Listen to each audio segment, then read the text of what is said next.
Assalamualaikum warahmatullahi wabarakatuh. Oke, sekarang kita masuk ke materi ya. Pertanyaan saya, seorang bupati ya dengan presiden, kira-kira masalahnya yang banyak siapa? Yang lebih besar siapa?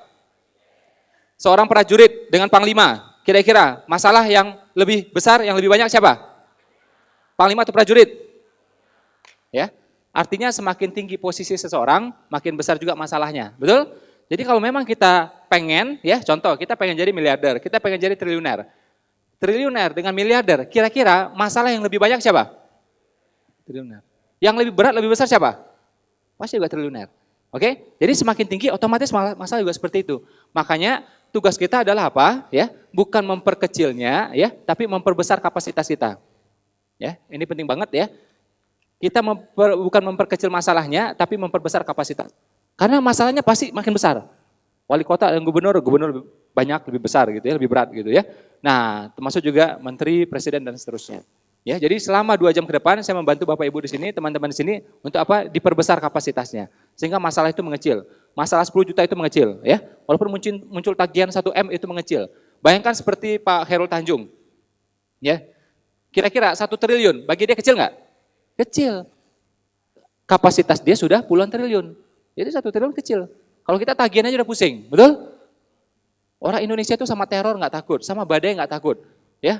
Tagihan baru takut, ya. Nah, jadi cicilan tagihan itu lebih menakutkan bagi orang Indonesia, ya. Teroris aja disamperin kok, ya. Nah, itu orang Indonesia, oke?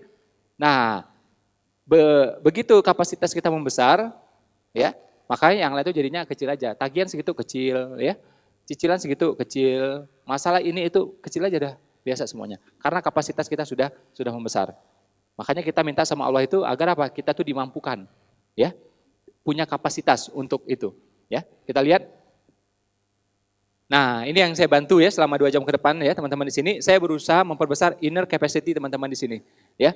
Kapasitas apanya? Impiannya, amalnya, doanya, ya, termasuk ilmunya. Ilmu apa? Ilmu bisnis, ilmu investasi, ilmu pencapaian target dan semuanya. Sehingga masalah di luar, ya, cicilan, tagihan, ya, termasuk masalah-masalah yang muncul yang lain itu mengecil dengan sendirinya. Jadi bisa jadi dia tidak mengecil, tapi karena kapasitas kita yang sudah membesar. Sama kayak kita lihat tugas ya atau PR dari adik kita ya atau ponakan kita, anak kita, betul? Soal 4 tambah 7, 7 tambah 8, kan enteng banget, betul? Ya, masalahnya itu aja tuh. Tapi karena kapasitas kita sudah besar, lihat itu ya enteng banget. Ya.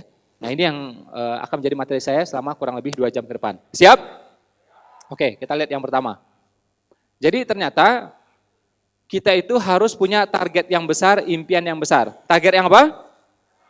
Impian yang besar. Begitu kita punya target yang besar, impian yang besar, itu menyehatkan. Bahkan bisa memperkecil resiko meninggal dunia. Ini penelitian ya, menurut jurnal psikologi, penelitian terhadap 6.000 responden selama 14 tahun. Jadi nggak main-main. Jadi kalau Anda tidak setuju, silahkan bikin penelitian lebih lama. Ya, nanti kita ketemu 14 tahun kemudian ya. Nah, bikin penelitian lebih lama, lebih kuat. Nih orang kita kadang-kadang sok ngeyel. Masih posnya nggak setuju dengan penelitian itu. Siapa yang nanya persetujuanmu? Ya. Penelitian itu kita tidak bisa bantah. Kita hanya bisa bantah kalau apa? Kita punya penelitian yang lebih kuat. Hanya itu. Ya, jadi penelitian terimalah.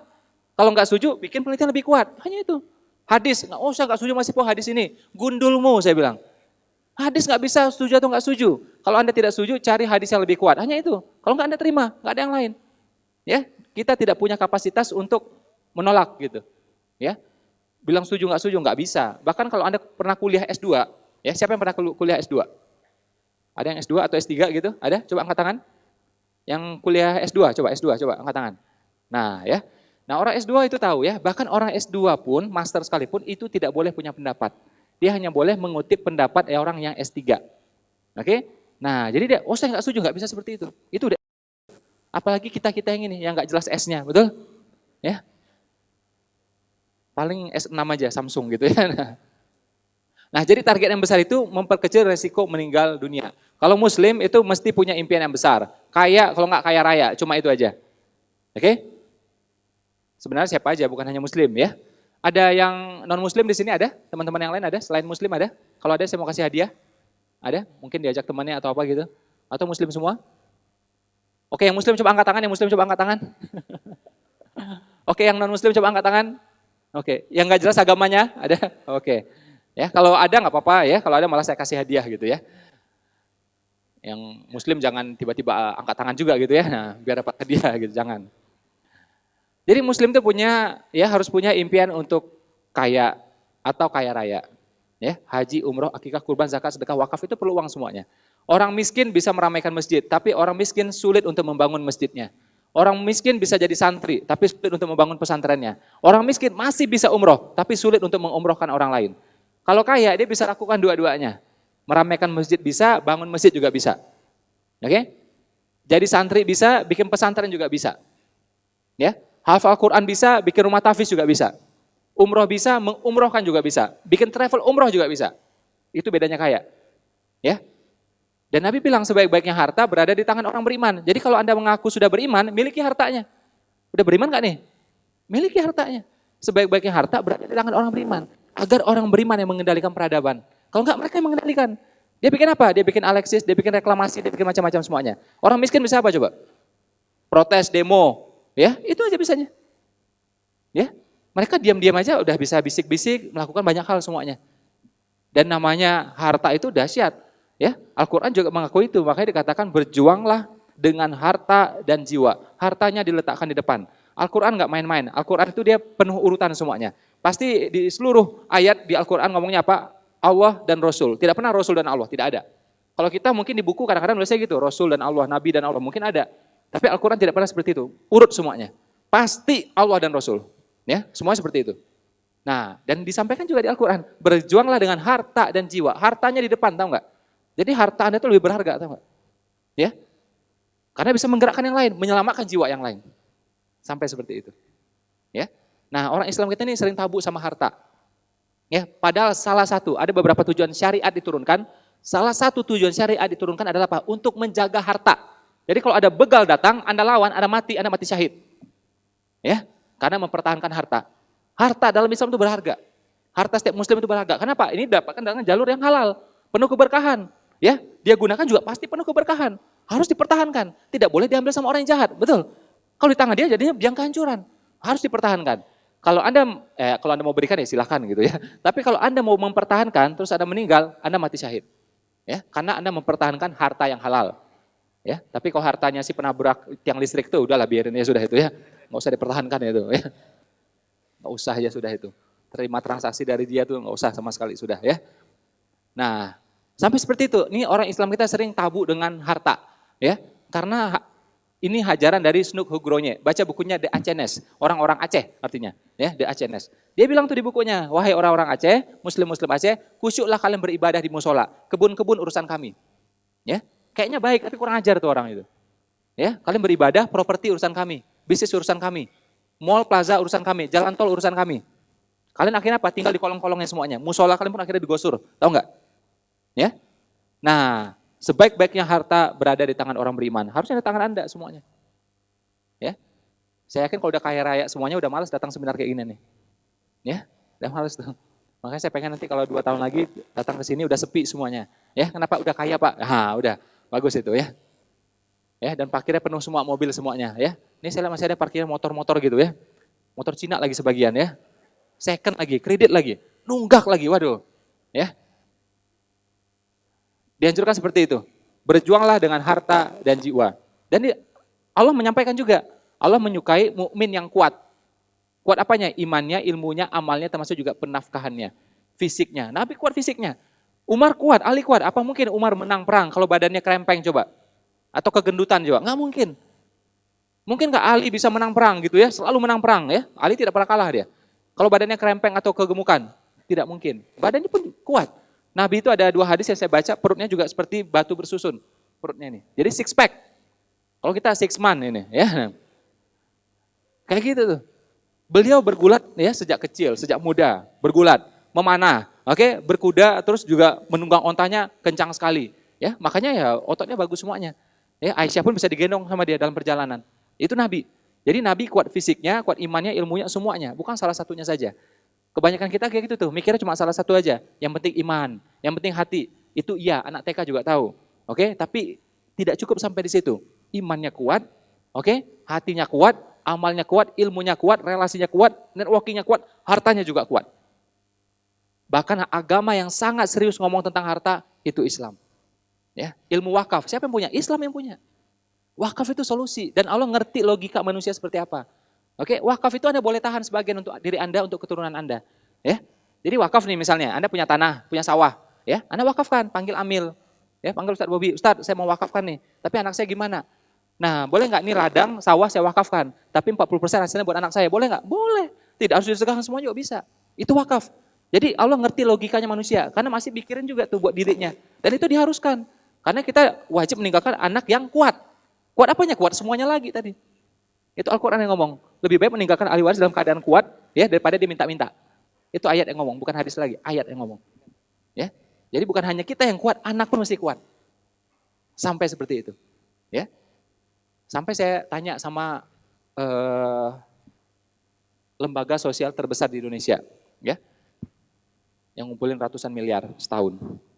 Saya tanya dirutnya, saya tanya ketua yayasannya. Pak, Bapak kan ngumpulin sedekah, zakat, udah tahu ilmunya kan? Udah ya belasan tahun lah gitu. Ini yang saya pelajari Pak ya, saya pelajari. Saya mau cross check, saya bilang.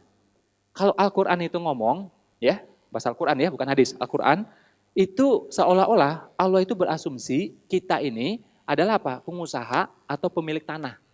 Tidak ada yang lain. Kalau Al-Quran. Oke, karena itu zakat, ini menurut saya Pak, makanya tolong di cross check, saya bilang. Hanya ada zakat apa? Zakat perniagaan atau zakat dari ladang, lahan. Kalau perniagaan 2,5%, kalau ladang 10%. Jadi zakat karyawan tidak ada. Jadi Allah tidak pernah berasumsi Anda kerja di ladang buat orang lain. Allah berasumsi Anda yang punya ladangnya. Ya, kalau di hadis mungkin ada ya, tapi kalau Al-Quran cuma 2 itu. Saya tanya, benar nggak? Beliau bilang benar. Makanya zakat profesi itu, karyawan itu baru muncul kemudian, ya bukan salah, bukan, itu namanya kias, ditarik kan. Jadi sebenarnya Allah itu berharap Anda pengusaha semua, tapi dalam perjalanan banyak yang jadi karyawan. Makanya ditarik kiasnya seperti apa, lahirlah zakat buat karyawan itu, zakat profesi itu, dipopulerkan oleh Syekh Yusuf Qaradawi. Ya. Jadi kalau Al-Quran yang mau adalah apa? Anda itu pengusaha, kalau enggak pemilik tanah, tuan tanah, cuma itu. Ya, kaya, kalau enggak kaya raya, tidak ada yang lain. Ya. Anda buka lagi hukum waris, oh waris luar biasa coba. Kalau sholat, Allah ngomongnya enteng aja. Ya, dirikan sholat, udah gitu aja. Ya, ketika ada waktunya sholat, udah. Tiba waktunya sholat, cuma itu aja. Nggak ada detailnya tuh. Berapa rakaat, apa bacanya tidak ada. Di hadis baru ada. Tapi kalau waris, Allah sampaikan detail semuanya. Karena apa nih? Terkait harta ini. Ya, terkait harta ini. Oke? Dan Anda perhatikan baik-baik, baca tuh waris seperti apa. Jadi Allah itu berasumsi Anda tuh kaya, meninggal hartanya banyak. Sehingga dibagi-bagi ke sini semuanya nih. Gitu tuh. Kalau hartanya cuma panci, sama periuk, gimana baginya coba ini? Odol 2, sandal jepit 2, gimana baginya coba? Allah berasumsi Anda hidupnya kaya, meninggal pun kaya. Bisa dibagi-bagikan, bisa diwariskan, bisa diwakafkan, dan macam-macam semuanya. Sampai seperti itu. Ya, hukum zakatnya pun di Al-Quran cuma ada apa? Anda pengusaha atau pemilik tanah. Hanya itu luar biasa coba. Makanya kalimatnya kayak gitu tuh, diasumsikan Anda itu pengusaha. Maukah engkau aku tunjukkan perniagaan yang menguntungkan? Kayak gitu tuh. Seolah-olah Anda itu pengusaha, nggak ada yang lain coba. Lagu kita salah tuh, lagu Indonesia. Ya, dibilang apa? Nenek moyang kita seorang pelaut. Bukan pelaut, pengusaha yang benar. Ya. Nah, seperti itu. Oke? Nabi bayangkan, Nabi Muhammad itu 25 tahun jadi pengusaha. Jadi Nabi cuma 23 tahun. Lebih qualified ya, lebih lama beliau itu jadi pengusaha ketimbang jadi Nabi, tahu nggak? Kalau ngomong kita durasi ya, ngomong durasi gitu. Ya, 25 tahun jadi pengusaha, kemudian baru jadi Nabi. Nah makanya teman-teman di sini kalau sudah 25 tahun jadi pengusaha berarti sebentar lagi bisa jadi enak aja ya. Ajaran sesat itu ya. Sampai seperti itu. Ini Nabi akhir zaman. Beda dengan yang lain. Kalau yang lain semuanya bisa. Penggembala jadi Nabi bisa, tukang kayu jadi Nabi bisa, siapa aja bisa. Orang miskin jadi Nabi bisa. Nabi terakhir beda. Ya, harus punya kualifikasi 25 tahun dulu jadi pengusaha baru boleh jadi Nabi. Karena Nabi akhir zaman berat ini. Nah pengusaha ini ujian terberat ini. Udah lulus 25 tahun baru jadi Nabi. Sampai seperti itu coba. Khadijah lebih lama lagi jadi pengusaha. Istri Nabi. Ya. Bahkan 10 orang dijamin masuk surga. Ya. Itu 8 pengusaha, 8-nya orang kaya. Ada nggak agama lain seperti ini? Setahu saya tidak ada. Saya 9 tahun belajar agama yang lain. Tidak ada. Oke? Nabi, istri Nabi. Ya. Sahabat-sahabat terdekat Nabi. Ya. 4 khalifah, 3 terkenal sebagai pengusaha yang kaya raya. Umar, Abu Bakar, betul? Utsman, sampai seperti itu. Ya. Ada yang bilang masih po, harta nggak dibawa mati masih po. Mobil nggak dibawa mati masih po. Itu omongan orang yang belum punya mobil. Ya. Mobil bisa dibawa mati. Gimana caranya? Datang ke sini nuntut ilmu. Mudah-mudahan jadi amal tuh. Betul? Ngantarin orang tua, ngantarin mertua, ngantarin anak ke sekolah. Itu amal semuanya insya Allah. Ke pengajian, amal juga itu. Mudah-mudahan mobilnya tanda petik dibawa mati sebagai amal kebaikan. Makanya punya mobil. Ya, yang bilang nggak bisa tuh nggak punya mobil soalnya. Terus dia jelek-jelekin produk orang, Samsung itu, Apple itu, produk gagal itu. Iya, gagal dimiliki sama dia. Ya, Samsung pun bisa kebaikan, Apple pun bisa kebaikan. Ya, nelpon yang baik-baik, telepon Ustadz, ya. Saya dengan Samsung saya ditelepon sama Ustadz Arifin Ilham, ya. Ditelepon, melalui itu, mudah-mudahan jadi kebaikan juga tuh handphone. Jadi tergantung semuanya, netral. Oke? Bahkan saya bilang, hampir semuanya di muka bumi ini bisa dibeli pakai uang. Ya, hampir semuanya. Sebutin lah, apa yang enggak coba? Oh, enggak bisa Mas Ipo. Cinta enggak bisa Mas Ipo, cinta enggak bisa. Oh, kata dia. Karena ditolak terus ya soalnya, ya. Saya bilang, cinta ditolak, sedekah bertindak. Betul? Sedekah lagi, lama-lama diterima juga. Atau diganti dengan yang lebih baik, kan gitu. Bisa, siapa bilang gak bisa coba? Oh, alam kubur gak bisa Mas Ipo, itu beda. Udah beda tuh, udah duniawi, udah lewat semuanya. Alam kubur beda, gak bisa dibeli pakai uang. Saya bilang bisa. Kubur katanya sempit, katanya gelap. Bisa gak diterangin? Pakai duit, bisa gak? Dilapangin, pakai duit, bisa gak? Bisa. Ya, bukan taruh uangnya di sana, ya. Mumpung ada umurnya, mumpung ada uangnya, bangun masjid, bangun musola, bangun pesantren, oke? Rumah sakit sosial, sekolah sosial, klinik sosial, ada panti asuhan, pesantren, udah uangnya sebagian ke sana. Mudah-mudahan nanti terang di sini, lapang di sini, betul? Mau ketemu dengan Nabi, beli tiketnya sekarang, bisa nggak pakai duit? Bisa. Muliakan anak yatim, betul? Muliakan orang-orang yang hafal Al-Quran, mudah-mudahan nanti bisa ketemu sama Nabi dekat seperti ini. Oke, jadi siapa bilang nggak bisa? Jadi tiket ketemu Nabi pun, VIP pun bisa. Jangan tiket ketemu Ipo, ketemu bisa saya bilang. Ya, ketemu Ipo mah gampang, datang aja ketemu kok, ya. Ketemu Nabi yang katanya sulit pun masih bisa dibeli di dunia ini. Ya, jadi harta itu hampir-hampir bisa beli semuanya. Hampir-hampir. Ya, saya tidak mengatakan semuanya, hampir-hampir semuanya. Ya. Umur bisa nggak umur? Bisa nggak? Bisa. Banyak juga dalil menceritakan bagaimana orang habis sedekah yang ekstrim umurnya dipanjangkan. Bisa coba. Di zaman Nabi Ibrahim ada, di zaman Nabi Muhammad juga ada. Ya, jadi malaikat maut mau datang nggak jadi datang. Ya, karena angkanya cocok. Nggak jadi datang dia. Ya, dia cari orang lain. Mau datang lagi, kasih lagi, nggak jadi datang dia. Ya, nah. Jadi ternyata malaikat maut pun bisa diatur pakai uang ternyata. Ya, yang penting angkanya cocok. Ya. Ini beneran ya, nanti tanya sama ustaz-ustaz kalau menurut saya. Di zaman Nabi Ibrahim, ya, dia punya sahabat. Terus malaikat bilang sama Nabi Ibrahim, wahai Ibrahim, karena engkau kekasih Allah, aku kasih tahu, temanmu bakal meninggal muda. Ya. Nah, Nabi Ibrahim diam. Dia rahasiakan. Ya, jadi harusnya besok meninggal tuh. Ternyata besok nggak meninggal. Setahun kemudian nggak meninggal. 2 tahun, 3 tahun nggak meninggal. Dia tanya tuh malaikat, ini gimana ceritanya? Katanya sehari meninggal, besok meninggal. Ini nggak meninggal sekian tahun. Nah ternyata malamnya itu yang harusnya nyawanya mau dicabut itu, menjelang malam itu dia menyedekahkan setengah hartanya. Dia waktu itu mau nikah waktu itu. Dia sedekahkan setengah hartanya. Takdir berubah. Harusnya meninggal, nggak jadi meninggal. Malaikat maut pun bisa diatur pakai uang ternyata. Itu dia ceritanya. Ya, di zaman Nabi Muhammad juga ada kisah yang semacam ini. Ya, yang dia ngasih kue itu. Kue satu-satunya dia kasih akhirnya tidak jadi meninggal. Ya. Jadi dengan kata lain, maksudnya gini lah, kita jangan anti dengan harta, betul? Justru Islam mesti kuat hartanya. Belum lagi kalau kita ngomong hukum namanya menegakkan ekonomi syariah, ini nggak main-main. Contoh ya, restoran di Bekasi misalnya, tidak ada yang syariah. Salah satu dari kita wajib bikin restoran yang syariah. Kalau nggak dosanya se-Bekasi, fardu kifayah. Oke, kolam renang tidak ada yang syariah, berarti dosanya buat kita semuanya. Salah satu dari kita harus bikin kolam renang yang syariah. Ini kadang-kadang di masjid-masjid, musola-musola ini bahas cuma itu aja, fardu kifayah apa? Mayat aja diurus itu. Itu betul, tapi nggak cukup dari itu. Yang hidup harus diurus dulu. Yang hidup harus diurus dulu. Apa itu? Bisnisnya. Ekonomi syariah itu fardu kifayah. Salah satu dari kita harus jalankan itu. TV-nya, oke, rumah sakitnya, oke, mall-nya, semuanya. Gitu. Apa saja yang halal, apa saja yang baik, harus dikuasai semuanya itu. Harus mulai punya itu. Sampai seperti itu coba itu. Ya. Ini enggak oleh fardu kifayah, ingatnya apa? Mayat, jenazah. Itu aja yang diingat terus sama kita itu. Ya. Itu jelas perlu, harus, oke? Tapi yang hidup juga perlu, lebih perlu bahkan. Masih mau miskin? Masih mau? Kalau masih mau nggak apa-apa, pintu keluar di sana ya. Nah, nanti bikin judulnya ya, poor protocol gitu ya. Nah, panduan untuk menuju hidup miskin itu gimana ya. Kan udah ahli soalnya ya. Jadi kalau miskin nggak masalah, tapi niatkan, ikhtiarkan, harus diubah. Laki-laki sejati sanggup hidup susah, tapi laki-laki sejati terhadap keluarganya tidak mau kasih kehidupan yang susah. Ya, Anda kemana-mana naik motor sanggup. Giliran orang tua, mertua mereka sanggup nggak? Anak kita yang usia 2 tahun, 3 tahun, 4 tahun sanggup nggak naik motor kemana-mana? Kalaupun mereka sanggup, hatimu sanggup nggak? Ya, ganti. Gak usah tersinggung, diganti aja gitu loh. Ya, ini tersinggung, nggak perlu tersinggung, diganti aja udah. Ya, saya bantu aminkan. Ya, itu kendaraan. Ya, kalau Nabi kendaraannya apa? Nabi itu kendaraannya onta al-kaswa, onta terbaik. Jadi kalau zaman sekarang tuh minimal tuh kayak Pajero gitu ya, CR-V gitu. Nggak main tuh mobil-mobil yang nama-nama hewan itu nggak main itu. Ya, kan ada tuh yang nama-nama hewan gitu ya. Nah, kancil, kuda, kijang, macam-macam semuanya ya. Kalau cari hewan juga, cari yang keren gitu loh. Jaguar, masih keren. Ya, Anda pergi ke mall metropolitan ya, atau ke mall yang lain, MM atau yang lainnya, atau ke Pondok Indah, kemanapun lah Anda pergi ya. Ini kayak gini nih, ibu-ibu nih, rata-rata berjilbab semua.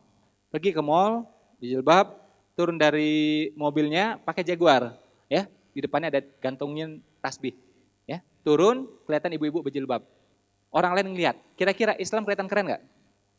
Keren. Gak usah pakai ayat, gak usah pakai hadis, kelihatan keren langsung. Oke?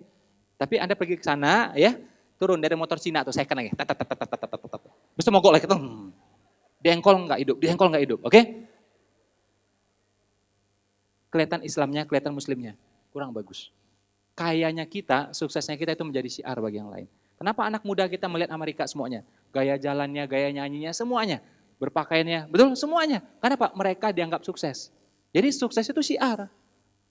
Gak perlu banyak omong, orang akan ikut sama kita. Oke? Jadi kalau pengen Islam ini diikuti, Anda sukseslah. Karena berdakwah itu sesuai bahasa kaumnya, betul? Bahasa zaman sekarang apa? Sukses. Zaman bahasa sekarang apa? Kaya. Ya Anda kayalah agar itu menjadi tools, ya, menjadi alat memudahkan Anda ngomong kemanapun, tampil dimanapun. Masuk akal omongan saya? Coba bayangkan ya, misalnya di ruangan ini tiba-tiba hadir gitu ya, Pak Khairul Tanjung misalnya. Tadi kita lihat ya, saya pernah diundang dinner waktu itu di rumah beliau. Dari sore sampai malam waktu itu. Beliau muslim terkaya di Indonesia. Tentu belum ideal ya, adalah kekurangannya. Tapi banyak juga insya Allah kebaikannya. Coba bayangkan beliau datang ke sini ya, ini muslim terkaya, nomor 5 di Indonesia, muslim nomor 1 dia. Coba dia tiba-tiba ngomong gini, kalau pengen sukses, pengen kaya, bisnis. Terus berbakti sama orang tua, gitu. Oke, jangan lupa doa. Kira-kira orang nih yang dengar percaya nggak semuanya? Pasti percaya. Triliuner. Coba datang lontang-lantung, ya. Kuliahnya putus, nggak jelas gitu ya. Karena nggak punya uang, udah 3 hari nggak makan. Terus saya bilang, kalau pengen sukses, berbakti sama orang tua. Didengerin nggak? Walaupun yang omongin sama, tapi begitulah logikanya manusia. Kita jangan bedain orang, tapi masalahnya Pak, orang bedain kita. Jadi suksesnya kita itu menjadi syiar bagi yang lain. Sukseslah Anda makanya. Masuk akal omongan saya? Nah, jadi sukseslah. Demi siapa? Buat diri kita. Demi keluarga kita, keluarga besar kita. Demi umat, demi bangsa. Kalau Indonesia kuat, Malaysia kuat, ya Palestina kuat, Arab Saudi kuat, Turki kuat. Itu Israel itu main petasan aja nggak berani dia itu, beneran. Ya, petasan aja nggak berani dia itu. Kita bilang, ini tanah gimana ceritanya? Oh langsung balik semuanya itu. Yakin saya itu. Ya, dia tinggal di laut semuanya pasti itu. Ya, tapi karena kita lemah, walaupun jumlah mereka nggak seberapa, mereka bisa atur semuanya. Ya, Yahudi itu jumlahnya cuma nggak sampai 15 juta sedunia. Ya, ada yang bilang 15 juta, ada yang mengatakan 17 juta gitu. Ya, dikit banget. Penduduk dunia 7 miliar, mereka cuma situ tuh, belasan juta itu. Tapi super kaya semuanya, mengatur Amerika, mengatur Inggris. Amerika dan Inggris mengatur dunia. Ya udah kita nurut aja semuanya. Mau apa coba?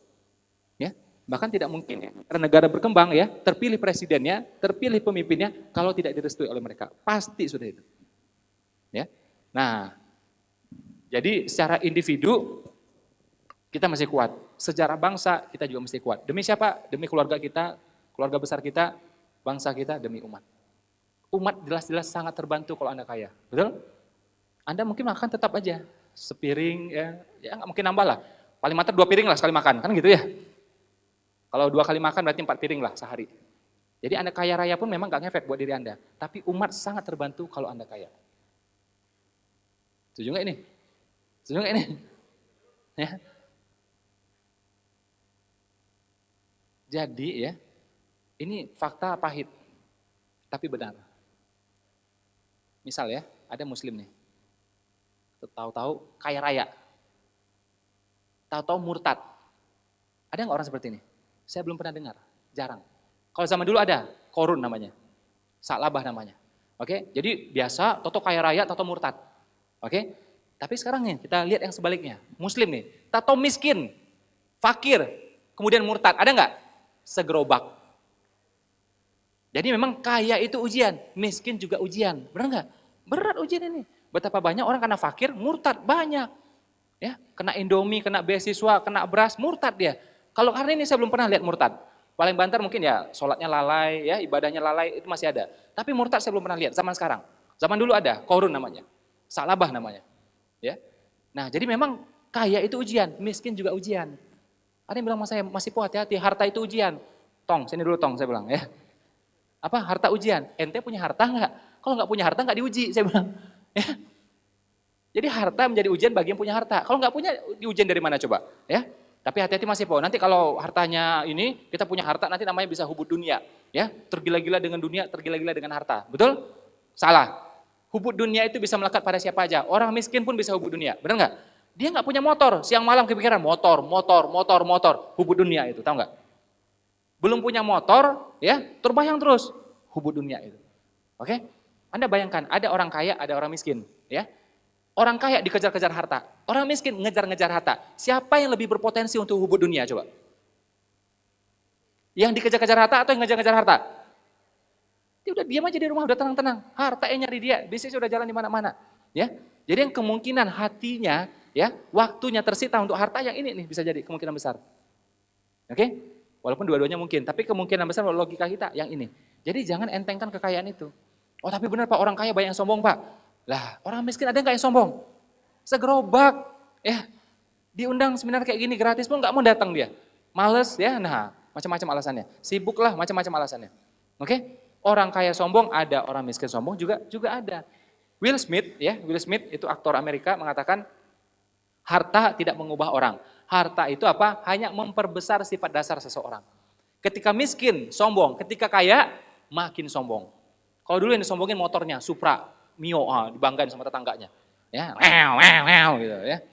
Begitu kaya, punyanya Harley Davidson, betul? Wah, udah bisa bikin dia konvoy, macam-macam semuanya. Ya, lewat semua, macam-macam seperti itu. Ya, jadi kekayaan itu memperbesar sifat dasar seseorang. Ketika miskin, genit. Ketika kaya, makin genit. Ya. Tapi sebaliknya juga, ketika miskin dermawan, ketika kaya makin dermawan. Kalau sini misalnya 5.000, 10.000, ini udah gak main-main lagi udah. Oke, ladang lepas 1, properti lepas 1, wakafin aja semuanya. Jadi harta itu memperbesar sifat dasar seseorang. Dia tergantung Anda, karena Allah itu punya sifat apa? Aku seperti persangkaan hambaku, betul? Istilahnya saya, Allah itu punya sifat apa? Maha oke. Kita bilang, waduh ini bakal susah ini. Oke, susah. Nah gitu. Oh ini bakal macet ini, oke macet, ya. Ini seret nih kalau kayak gini nih, seret, ya. Oke seret. Aku seperti persangkaan hambaku. Makanya apa? Laku, lancar, jalan, gitu. Kalaupun macet, di pikiran kita sebentar lagi lancar, gitu. Jangan bilang, macet ini, makin macet. Ya, kapan doa itu makbul? Kalau ada emosi di sana. Jadi kalau begitu kita mengumpat, ada emosi di sana, makin naik doanya. Ya, emosi entah itu positif, negatif jadi doa semuanya. Oke, nah jadi sangkanya yang baik-baik dan perbesar, niatnya diperbesar, ya. Misalnya gini, Anda pengen kaya, kenapa mau bikin pesantren misalnya? Tahu-tahu sampai meninggal usia 70 tahun, pesantren nggak kebangun, karena apa? Tetap miskin. Tetap niatnya terhitung, betul? Seolah-olah sudah bangun pesantrennya. Tapi kalau kita sudah niatkan, kita ikhtiarkan, insya Allah akan ketemu jalannya. Sip? Lanjut? Kurang kencang lanjut? Oke ya. Jadi kalau misalnya kita lihat ada anak kecil, ada orang dewasa, belajar nih, kira-kira yang nangkepnya lebih cepat siapa? Anak kecil atau orang dewasa? Kenapa anak kecil? Saya karena punya 70-an TK, makanya saya ngerti. Anak kecil itu dia belajarnya sepenuh hati. Mukanya cerah ceria, matanya nyala gitu. Ya, matanya nyala gitu. Kemudian apa? Dia belajar juga sambil bergerak. Ya. Pas tepuk tangannya serius. Ketika bergerak, gerak juga serius, beda sama kita. Begitu kita bergerak, perasaan yang muncul juga berbeda. Karena apa? Motion is emotion. Gerakan mempengaruhi perasaan. Ya, karena kita bergerak, perasaannya berbeda. Itu dianjurkan juga sama agama. Begitu kita marah juga, ya kan emosi itu. Dianjurkan apa? Berpindah, bergerak. Kalau stay gitu bisa marah. Makanya apa? Kalau berdiri, duduk. Kalau duduk, berdiri. Terus apa? Berjalan. Pokoknya berpindah aja. Ya, jadi mengubah moodnya kita. Motion is emotion. Gerakan mempengaruhi perasaan. Lanjut lagi. Nah, menariknya, impian ini orang-orang yang sepemikiran, orang-orang yang seniatan akan dipertemukan sejauh apapun keberadaan. Maka yang paling penting adalah apa? Memperbaiki niat kita, pikiran kita. Makanya kita dipertemukan di sini. Ya, ada orang pergi umroh, ya, tahu pas di Mekah ketemu juga, mohon maaf dengan pelacur. Terus dia bilang kemana-mana, wah Mekah sama aja, pelacur juga ada kok. Di depan Masjidil Haram ada pelacur, tahu nggak? Saya didatengin kata dia. Karena pikirannya ke sana terus, ya, ketarik tuh. Oke, banyak tuh ustadz-ustadz kita, teman-teman kita sampai ceramah di mana? Di Las Vegas banyak kok. Ya, Las Vegas tahu nggak? Nggak ada apa-apa, itu biasa aja itu. Ya, tetap aja aman dia. Karena pikirannya nggak ke sana. Pikirannya nggak ke sana. Konkretnya gimana? Contoh, kita punya 10 partner, 9 penipu. Artinya apa? Jangan-jangan kita juga penipu. Maka Allah pertemukan dengan kita. Yang baik-baik untuk yang baik-baik, yang keji untuk yang keji. Jadi perbaiki niat kita, perbaiki pikiran kita. Allah hanya mempertemukan orang yang pantas untuk kita.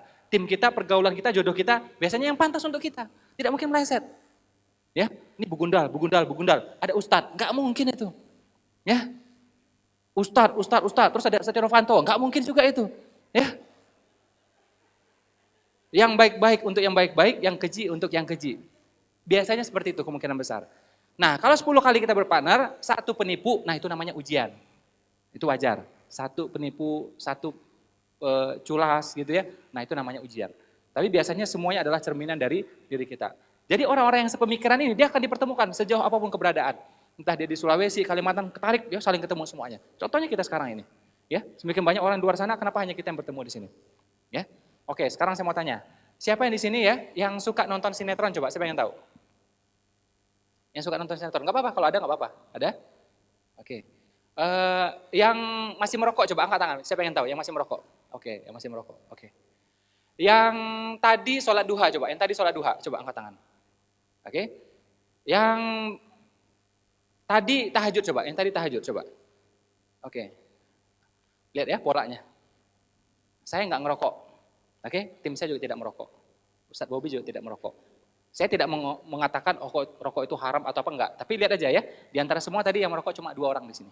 Yang angkat tangan. Allah hanya mempertemukan orang yang pantas untuk kita. Apakah ada larangannya? Hanya orang yang tidak merokok yang boleh ikut seminar? Enggak ada. Semuanya boleh datang kok. Ya, perokok tidak boleh ikut seminar? Tidak ada juga kok. Saya punya 70 partner di TK, ya, hanya 1 yang merokok.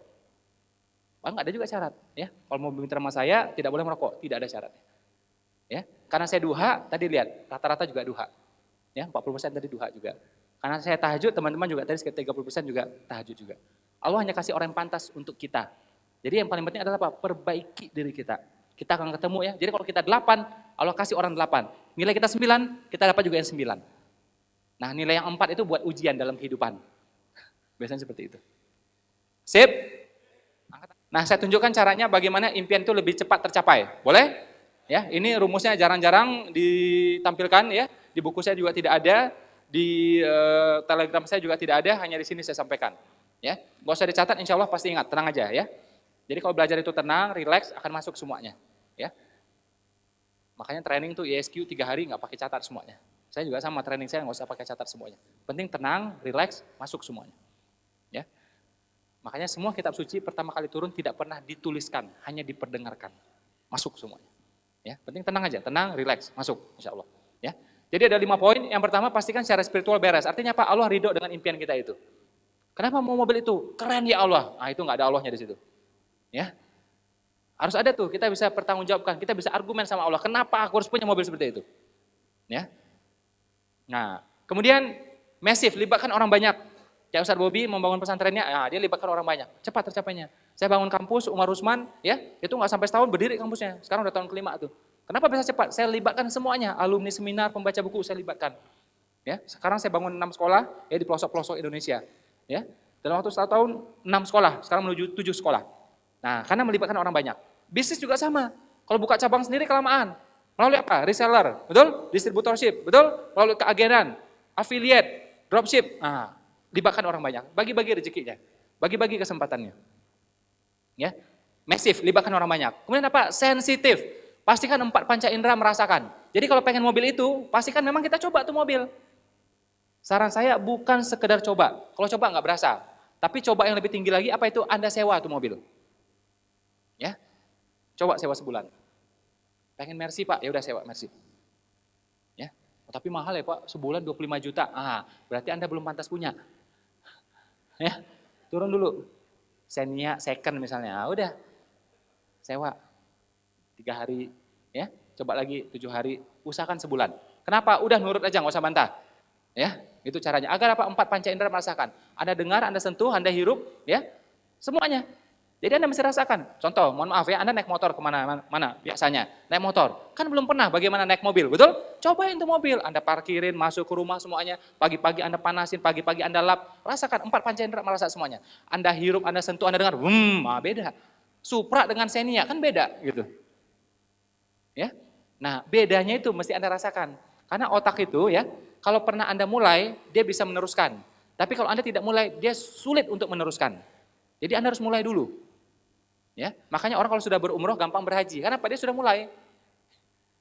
Jarang orang lompat haji gitu, jarang. Dia umroh dulu biasanya.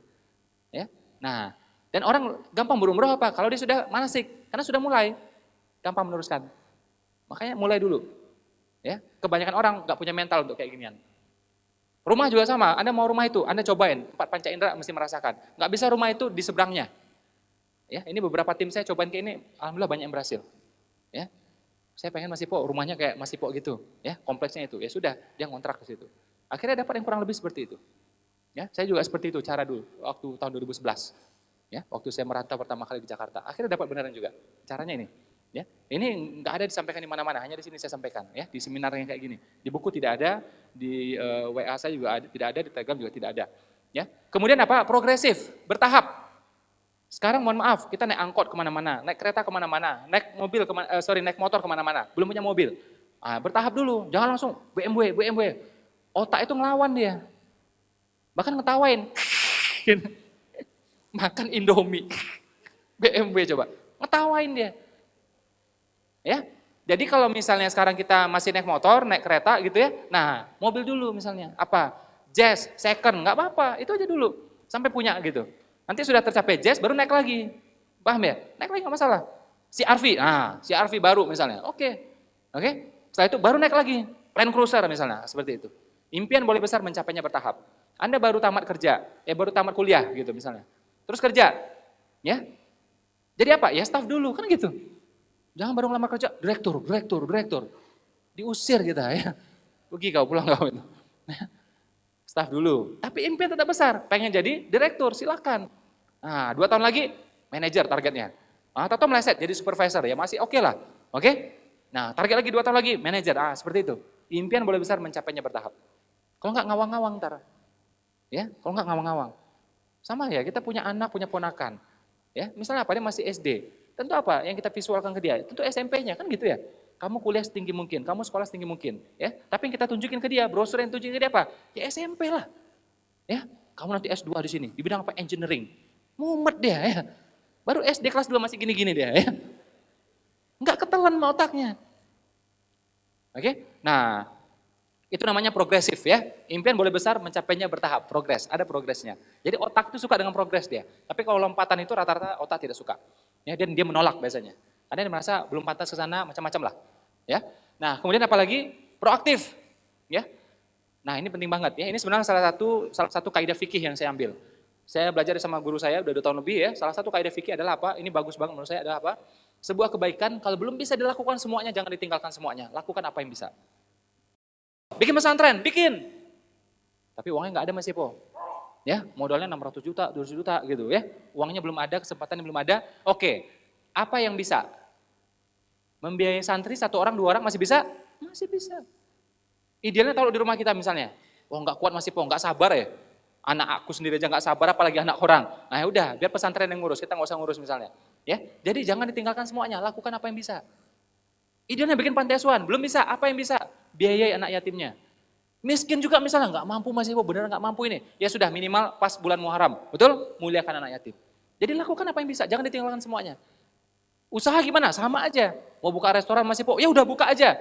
Nggak ada uangnya Mas Ibu, nggak ada modalnya, nggak ada ilmunya. Ya sudah, buka warung dulu, tapi belum bisa ya Mas Eko, beneran nggak ada nih uangnya. Ilmunya juga belum ada. Ya sudah, buka stand dulu 1 meter misalnya. Masa nggak bisa juga? Mungkin masih bisa. Atau apa? Bikin masakannya titip di restoran orang lain, di rumah makan orang lain. Betul? Apa yang bisa nih? Gitu. Tapi nggak pede juga Mas Eko. Ya udah, jual bumbunya, jual online. Ya. Bikin tuh bumbunya, jual online. Masih bisa lah, ya kan? Jadi lakukan apa yang bisa ini. Oke? Sambil kita nanti berusaha itu, berikhtiar itu, nanti jalan itu kebuka. Jalan itu akan kebuka.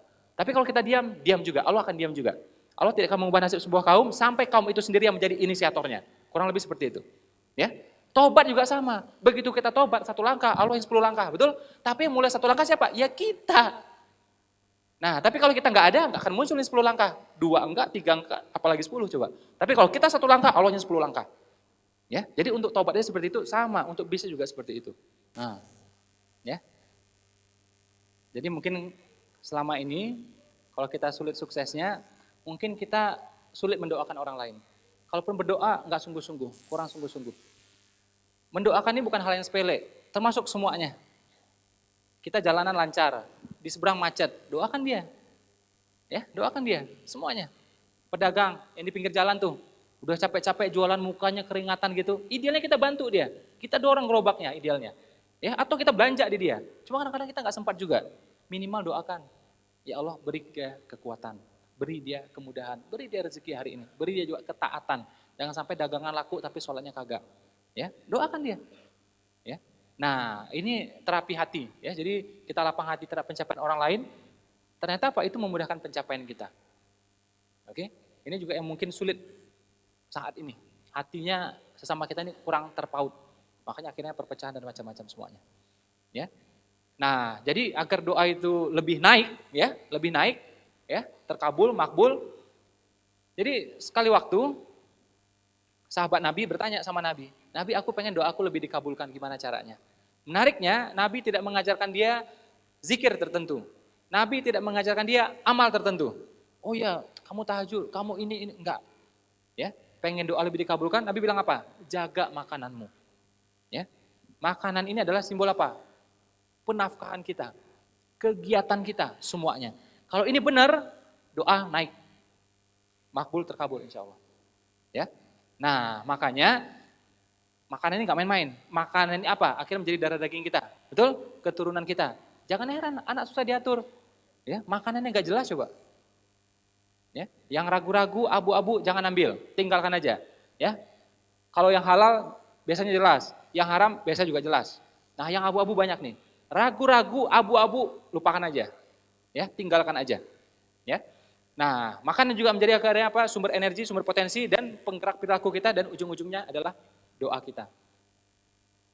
Ya. Jadi enggak sembarangan ini. Jaga makanan kita. Laki-laki bawa pulang hanya yang baik-baik.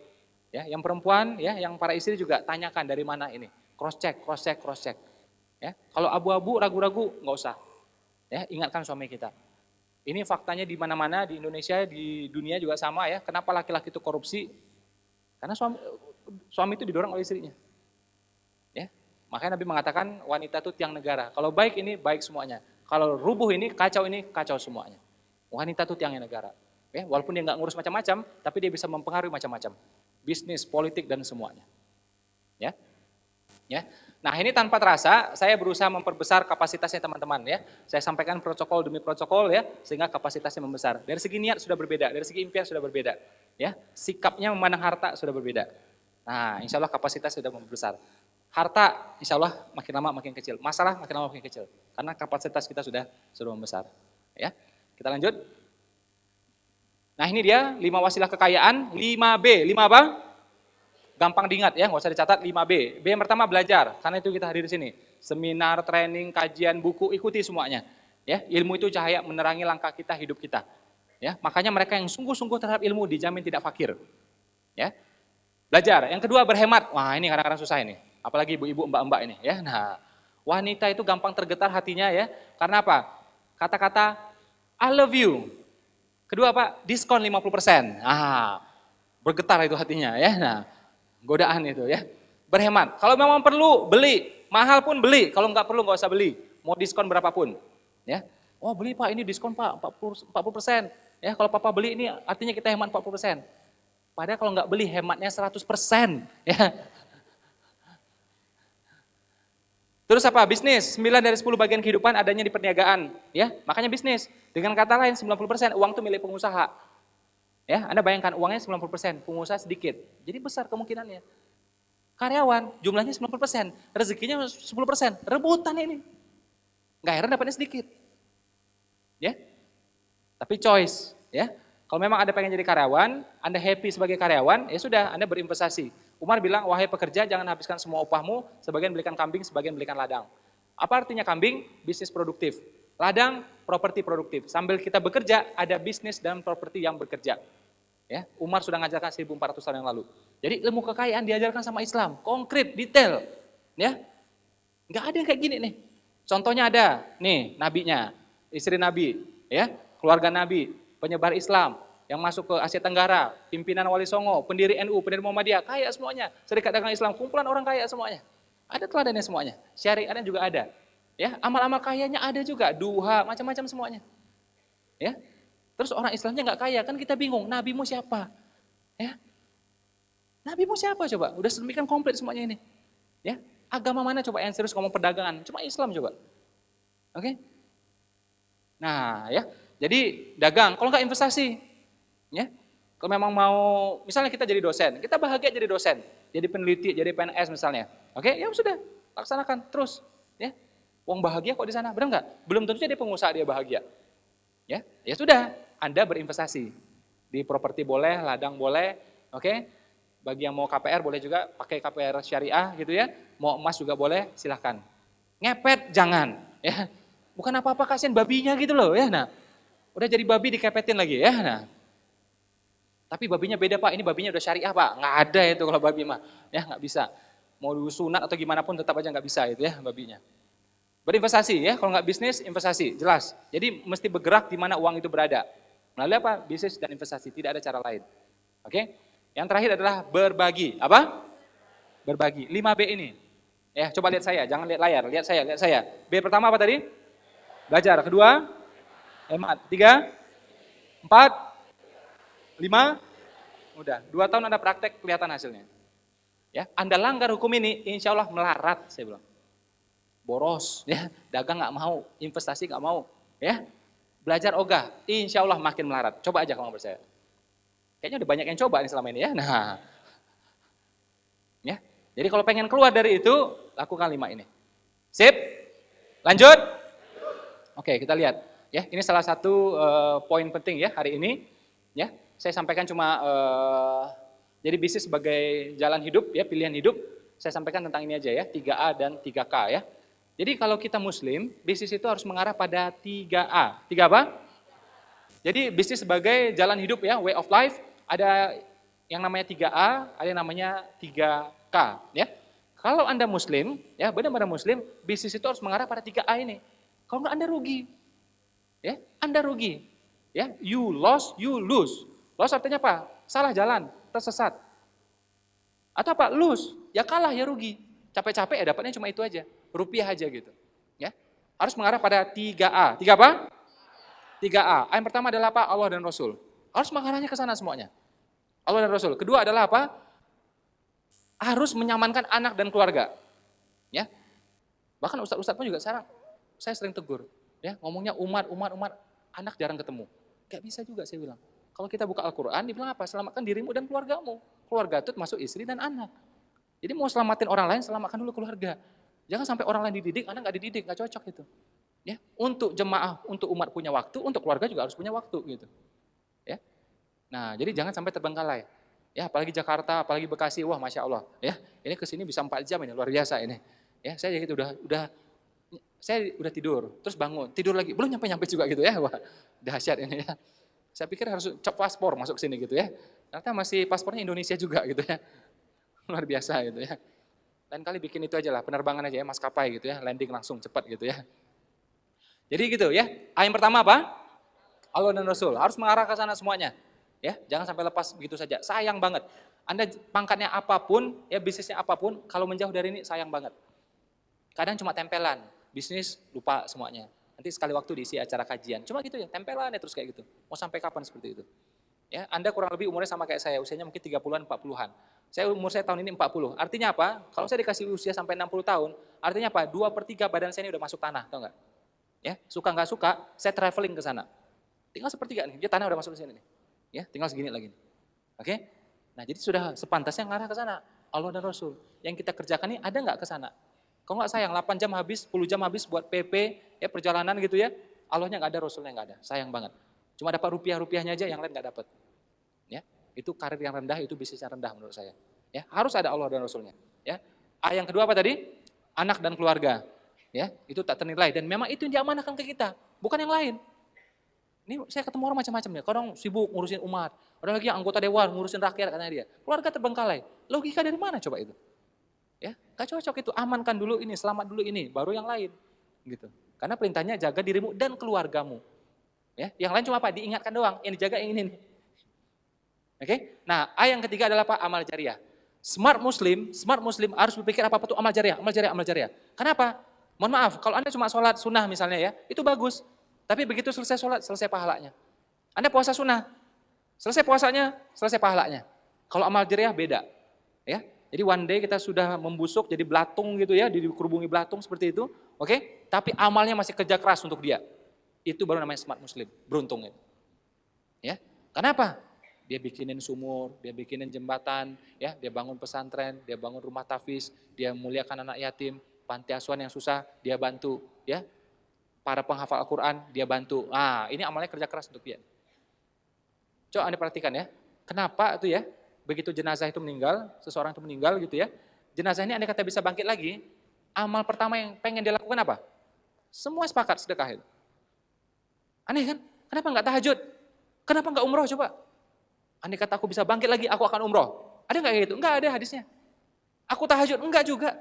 Padahal tahajud amalan semua nabi. Ya. Kalau kita sunnah, bagi nabi wajib semua itu, tahajud itu. Ya, dan tahajud sudah ada sejak zaman dulu. Sejak zaman Nabi Adam sudah ada tahajud. Semua nabi itu tahajud. Ya. Umroh kita udah tahu, Mekah seperti apa. Oke, pahalanya sampai 100.000 kali. Tapi bukan itu. Dianjurkan apa? Sedekah. Kenapa sedekah? Orang jarang tahu nih, kalau kita sedekah itu panennya berkali-kali. Bukan sekali. Ya, kita mungkin anggap sepele, kita kasih nih 50.000 nih, ya. Akhirnya apa? Dia beli pensil, beli pena, beli buku. Bisa sekolah dia. Dia sekolah kita dapat pahalanya. Gara-gara buku itu dia tamat SD, kita dapat pahalanya. Karena dia tamat SD kemudian bisa masuk SMP, kita dapat lagi pahalanya. Terus kuliah, akhirnya dapat kerja. Sekian persen, ya, ada wasilah kita di sana. Ente bisa kerja, wasilah dari aneh. Ada terus itu.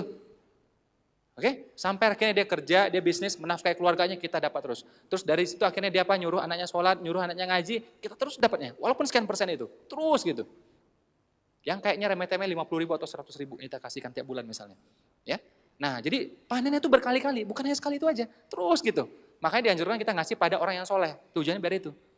Ya, boleh orang jahat kita kasih, boleh juga dengan tujuan ya memperbaiki hidupnya dia, ya membeli hidayah buat dia, boleh ya. Tapi ini punya keutamaan tersendiri. Kenapa? Dia bisa mengakumulasikan kebaikan. Itu tujuannya. Ya, Anda kasih uang 1 juta buat ustadz, dia bisa lakukan banyak hal untuk kebaikan. Ya, bisa ini itu dan macam-macam semuanya. Kalau orang biasa ya udah, paling dia buat ganti baju, beli baju, cuma itu doang. Ya. Nah, jadi dia berakumulasi itu. Zzz, semuanya. Makanya ngasih makan ya, orang bukan puasa para penghafal Quran, beda dengan orang biasa pahalanya. Karena begitu dia sehat, dia perutnya oke, tidak haus lagi, dia bisa ngafal lagi. Orang biasa apa? Dia tidur, udah gitu aja. Beda itu. Ya, jadi sebisa-bisanya kasih orang soleh. Yang lain dibantu, orang soleh kita utamakan. Itu bedanya. Ya. Nah, jadi cari yang amal jariah. Kenapa coba? Saya bangun TK, saya bangun SD, saya bangun kampus. Oke? Sekarang lagi saya bikin juga nih pesantren juga ya. Bikin buku, bikin seminar. Kita mau ngejar nama amal jariahnya ini. Ya. Amat sayang waktu habis 8 jam sehari, beraktivitas sibuk-sibuk sampai keringatan, amal jariah nggak dapat. Ya, kerja sekali, dapatnya berkali-kali. Kalau dalam bisnis namanya adalah passive income. Bikin sekali, dapatnya berkali-kali. Ya, kalau dalam agama namanya itu amal jariah. Smart Muslim harus fokus di sini. Kalau berhasil itu lucky, ya, Anda beruntung. Kalau enggak Anda rugi. Ya, apa jaminan sholat Anda diterima coba? Apa jaminan umroh Anda diterima coba? Ya, umrohnya cuma mutar sekali, fotonya banyak, macam-macam semuanya. Oke? Tapi Anda kasih orang, walaupun mungkin kurang ikhlas, manfaatnya jelas buat dia. Ya, mungkin Anda nggak ikhlas juga mungkin ngasihnya. Anak siapa tuh? Udahlah, transfer aja sudah gitu. Ya, Minimal adalah sedekah kita transfer ke dia. Tapi bagi dia manfaatnya jelas. Walaupun Anda kurang ikhlas, manfaatnya tetap full, dapat terus kita. Itu bedanya sedekah dengan amal yang lainnya. Makanya kalau amal yang lain ada rukun-rukunnya macam-macam semuanya. Ya, gerakan harus kayak gini, ya kayak sholat misalnya kan ada gerakannya, bacaannya semuanya. Sholat nggak perlu gerakan apa udah kasih gitu juga boleh. Tekan jempolnya juga boleh gitu, nggak masalah. Ya, nggak harus tumak ninah, nggak perlu. Tenang mau cepat silahkan semuanya. Ya, tidak perlu tumak ninah, tidak perlu bacaan. Lakukan aja semuanya, sah semuanya. Itu bedanya sedekah yang lainnya. Dan dia punya dampak yang namanya itu horizontal ya. Jadi vertikalnya dapat, horizontalnya dapat. Kalau Anda tahajud, vertikalnya dapat, horizontalnya kurang. Kalau Anda puasa sunnah, vertikalnya dapat, horizontalnya kurang. Kalau Anda sedekah, vertikalnya dapat, horizontal juga dapat. Ya.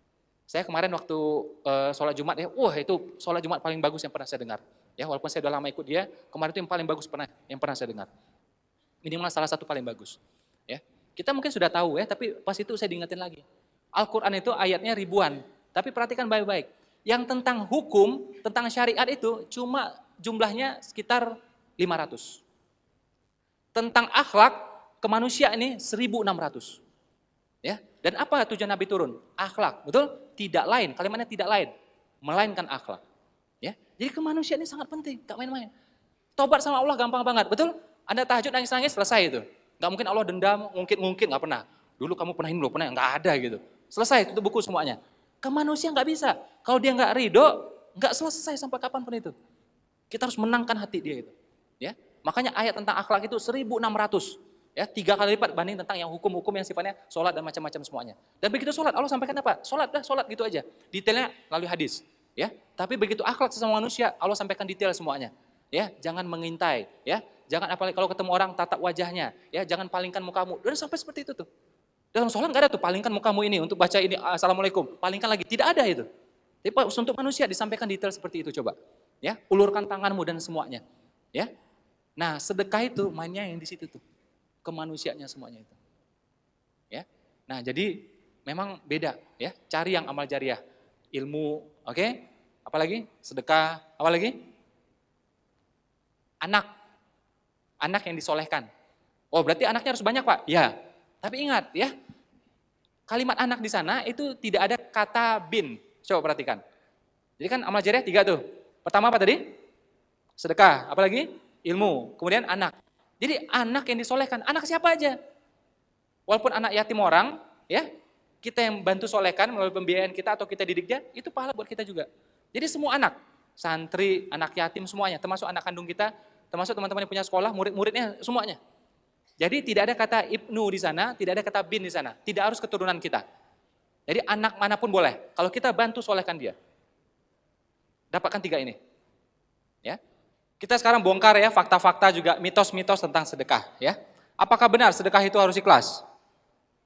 Idealnya iya. Tapi andai kata belum ikhlas, sedekah aja. Entar lama-lama juga ikhlas. Betul? Kita waktu kecil puasa, ikhlas enggak? Enggak, dipaksa orang tua, betul? Dipaksa sahur, dipaksa bertahan sampai jam 12, betul? Dipaksa bertahan sampai jam 2, jam 3, jam 4 terus gitu. Ya udah sampai jam 12 aja kata dia. Tahu? Udah sampai jam 2 aja, jam 2 gitu ya. Terus akhir bulan dikasih lagi hadiah, baju baru, uang lebaran dan macam-macam semuanya. Betul? Nah, paksa bisa terbiasa. Teman saya dikirim sama orang tuanya masuk pesantren. Ikhlas enggak? Enggak ikhlas. Mau kabur, enggak bisa. Ya, setelah 3 tahun akhirnya ikhlas juga dia. Ya. Nggak bisa mau gimana lagi coba. Lama-lama ikhlas juga, paksa bisa terbiasa. Ini kita sama-sama nih ya, kurang lebih imannya kurang lebih sama lah ya. Kita tahajud, awal-awal ikhlas nggak? Rata-rata orang ada masalah dulu baru tahajud, benar nggak? Kan gitu tuh, jarang yang dari lubuk hatinya, jarang lah saya bilang. Oke? Nah, ada masalah tahajud. Karena masalahnya banyak, akhirnya tahajud juga banyak. Lama-lama ikhlas juga. Ya, akhirnya terbiasa bangun 3:30, terbiasa bangun jam 3. Ya. Jadi kalau bisa ikhlas dari awal silakan. Andai kata belum, paksa. Kebaikan itu kadang-kadang masih dipaksa semuanya. Paksa bisa terbiasa. Ya. Sip ya? Nah, yang kedua, pamrih, berharap boleh nggak? Sedekah dan berharap boleh nggak? Dalam sholat aja kita berharap. Nih pas duduk ini ya, kita baca terabik firli semuanya, betul? Setengah yang kita minta duniawi semuanya itu. Setengah loh itu. Rezeki, kesehatan, ya. Itu duniawi semuanya. Setengahnya baru akhirat. Jadi boleh berharap. Jadi dalam amal boleh berharap. Ya. Bahkan ulama sepakat sedunia harap dan takut bagian dari iman. Harus ada harapnya, harus ada takutnya. Mohon maaf, kenapa ada orang berani nggak sholat? Karena dia nggak punya harap, dia nggak punya takut. Kalau dia punya harap, dia punya takut, pasti dia sholat itu. Ya, coba berani. Ada nggak yang berani? Kayak teman-teman di sini yang muslim, berani misalnya nanti asar nggak sholat? Pasti nggak berani. Punya roja, punya khauf, punya harap, punya takut. Ya, jadi harap dan takut bagian dari iman. Jadi boleh berharap. Yang nggak boleh itu kita berharap ke makhluk, harap ke suami, harap ke investor, ke customer, itu nggak boleh. Ke tuyul, itu nggak boleh. Ya, Pak ini ada tuyul Pak, tuyul second Pak, bisa Pak? Nggak bisa, nggak boleh. Ya, murah aja kok Pak, tuyul second ya nggak bisa, udah ya nggak boleh. Oke? Nah kalau ke Allah boleh, bahkan itu bagian dari iman. Ya, jadi berharap boleh ya. Bahkan amal itu semua perhatikan baik-baik ya. Semua amal ujung-ujungnya disuruh kita berharap, tanpa disengaja, tanpa kita diajarkan. Contoh, habis dengar azan, terus apa lagi? Suruh doa, berharap.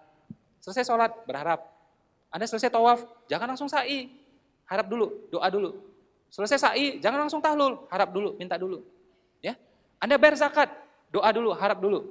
Mana yang enggak coba? Anda selesai potong uang kurban, hewan kurban, Anda langsung minta lagi, betul? Dihancurkan, jangan langsung lepas gitu aja. Anda minta, Anda doa. Semua amal. Anda puasa sunnah misalnya, ya atau puasa wajib misalnya. Begitu buka puasa, buka, langsung minta lagi, betul? Langsung harap lagi. Mana yang enggak coba, saya mau tanya. Mana yang enggak coba? Jadi Allah yang mengkondisikan kita gitu terus. Makanya jangan heran kita muncul harapnya. Ya. Dan Allah itu PHP, pemberi harapan pasti. Ya. Nah, jadi boleh berharap. Ya. Sip ya? Ini kalau salah pemaknaan ini akhirnya enggak semuanya tuh. Akhirnya nanti sedekahnya enggak mau, takut berharap katanya. Ya. Nah, terang-terangan boleh enggak? Sedekah diam-diam boleh, terang-terang boleh. Yang enggak boleh apa? Diam-diam enggak sedekah. Itu yang enggak boleh. Amal itu memang ada yang terang-terangan, azan terang-terangan, sholat berjamaah terang-terangan, zakat terang-terangan, kurban terang-terangan, akikah terang-terangan. Ya. Enggak boleh tuh akikah, kurban diam-diam gitu, potong kambing di kamar berdua gitu. Ngapain coba sama kambing berdua di kamar? Ya, terang-terangan semuanya. Ya, potong sapi terang-terangan. Bahkan nikah juga wajib terang-terangan. Ya, ada wali, ada yang menikahkan, ada saksi 2 orang, terang-terangan. Ya, setelah ini selesai, ini kan rukun nih. Setelah selesai disunahkan ngasih tahu orang banyak, walimah namanya. Ya, jadi amal itu semua terang-terangan. Gak ada masalah kok. Nah, sedekah kalau zakat kan harus terang-terangan. Kalau sedekah punya 2 metode, diam-diam boleh, terang-terang boleh. Yang penting niat terjaga itu aja. Ya, jadi sedekah diam-diam boleh, sedekah terang-terang boleh. Yang nggak boleh apa? Nah, diam-diam nggak sedekah itu aja. Kotaknya lewat dia pura-pura zikir gitu ya. Nah, ada tuh. Ya. Ada lagi tuh, ada acara. Ya. Orang pada sedekah, dia nggak sedekah. Kenapa? Takut pamer, takut riak nggak jadi sedekah. Beramal karena orang lain itu riak. Tidak jadi beramal karena orang lain itu juga riak, tahu nggak? Ya. Jadi Anda tidak jadi beramal nih karena orang lain, ya sama riak itu. Ya, nggak enak mau sholat, nanti ini katanya kayak orang soleh, ya udah akhirnya nggak sholat. Nah itu, tidak jadi beramal karena orang lain. Ya, jadi beramal karena orang lain itu riak, tidak jadi beramal karena orang lain sama itu riak dan itu lebih parah. Amalnya nggak ada. Ya, nah terakhir berapa persen idealnya sedekah kita? Berapa persen? 2,5 itu zakat, woi. Ini mu'alaf atau apa nih? Nggak paham ini ya. Saran saya, pengen berubah nggak nih nasibnya? Pengen berubah nggak? Rutin tiap bulan 20%. Karena orang rata-rata 2,5 sampai 10. Anda mau jadi orang rata-rata? Saran saya lebihkan. Anda 20%. Jadi kalau gaji misalnya 10 juta, sedekahnya berapa? 2 juta. Kalau gaji 20 juta, profit 20 juta, berarti sedekahnya berapa? 4 juta. Kalau misalnya profit misalnya tiap bulan 137 juta, berarti sedekahnya berapa? Nah, nggak bisa jawab kan? Karena belum pernah kan? Nah, makanya lama jawabnya. Ya. Intinya 20%. Apa aja yang kita dapetin, ya? Entah itu gaji, entah itu profit, ya, entah itu uang arisan, uang sewa, apa aja, potong 20%. Anggap aja saya bilangnya tanda petik pajak hidup lah, saya bilang. Ya, pajak hidup. Ya, udah dikasih hidup, dikasih akal, dikasih kesehatan, ya, dikasih kesempatan macam-macam semuanya, bisa ikut seminar, bisa nonton film, bisa dengerin lagu, itu nikmat yang luar biasa semuanya. Udah dipajakin aja udah 20% sudah itu. Ya, walaupun pajaknya tanda petik lah gitu. Ya. Karena apapun yang Anda nikmati itu Anda mesti bayar pajaknya semua. Enggak ada yang enggak coba. Apa yang enggak coba? Makanan, bioskop semua ada pajaknya coba. Dan itu manfaatnya belum tentu jelas. Nikmat dari Allah pasti jelas, oksigen jelas, semuanya jelas. Oke? Jadi minimal 20%. Kalau para sahabat rata-rata 33%. Umar 50%, ya. Abu Bakar 99%. Ya. Nah, kita belum Abu Bakar, belum Abu Rizal, ya. Masih Abu Gosok kan ya. Udahlah 20% saya bilang, ya. Tentu lebih banyak lebih baik, ya. Jadi tiap bulan berapa persen? Rutinkan 20%, ya, rutinkan 20%. Lebih banyak tentu lebih baik. Pertanyaan terakhir, pengen perubahannya cepat atau lambat? Cepat atau lambat? Kalau pengen perubahannya cepat, ya, sesekali mesti lakukan sedekah yang ekstrim. Yang apa? Yang belum pernah dicoba, dicoba. Sampai jantungnya degup-degup, bibir goyang-goyang, mata berkaca-kaca. Itu ekstrim itu. Ya, misalnya cincin, kalung, handphone, ya, laptop, desktop, motor, mobil, rumah, pokoknya yang rasanya berat bagi kita. Mungkin karena rasa sayangnya atau mungkin karena harganya. Kalau wanita biasa karena rasanya. Wah, ini cincin pernikahan gitu, padahal harganya murah. Wong suaminya miskin dulu ya. Ya kan, pasti cincinnya murah. Ya. Tapi karena rasa sayangnya, berat rasanya. Oke? Atau mungkin karena harganya. Wah, ini Pak, belinya Pak 20 gaji Pak. 20 bulan gaji ini loh Pak. Nah, karena harganya. Ya. Itulah namanya kurban beneran. Nah, ya, itu nanti ya insya Allah perubahan nasib juga ekstrim. Ya, kalau sedekah yang biasa lama tuh, lama perubahannya, gitu ya. Atau rugi, terus lagi, naik lagi, lama banget lah. Kalau pengen perubahan nasibnya ekstrim, lakukan juga yang ekstrim. Yakin? Berapa persen yakinnya? Apa 2,5%? Ngajak berantem ini orang ini. Yakin itu mesti 100%, betul? Agar bergerak semuanya akan bekerja semuanya. Amal, doa, impian, harapan, action, ya, itu mesti 100%. Baru bekerja semuanya. Ya. Assalamualaikum. Bersama Saling Sapa TV.